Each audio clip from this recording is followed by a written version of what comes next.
Kinundina at nais paimbestigahan ng ilang senador ang maagang pagpapatupad ng taas presyo sa mga produktong petrolyo ng ilang gasolinahan.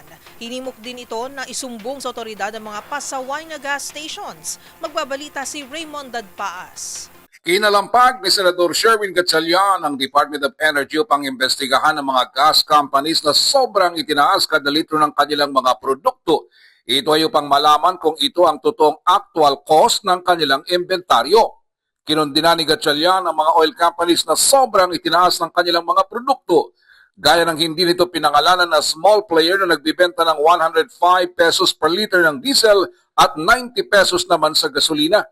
Para sa senador, ito ay garapalang taas presyo na nagpapahirap sa mga tsuper, manggagawa at ordinaryong mamamayan na araw-araw nang nakipaglaban sa mataas na gastusin.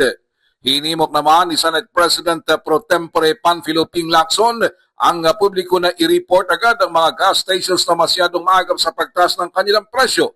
Maaari itong i-report sa Philippine National Police at sa mga local government units o LGUs. Sabi ni Lacson, labag sa batas ang premature increase ng oil prices. Ito ay ang Republic Act No. 8479 o ang Downstream Oil Industry Deregulation Act of 1998 at Republic Act No. 7394 o ang Consumer Act of the Philippines. Ilang araw lang matapos pumutok ang giyera sa Iran ay marami na sa mga oil companies ang nagtaas ng kanilang presyo. Karamihan ay mga small players. Ayon sa DOE, bukas pa dapat magtaas ng presyo ang mga ito na pinakikiusap nilang huwag biglain ang 18 pesos increase sa diesel at 10 piso naman sa gasolina.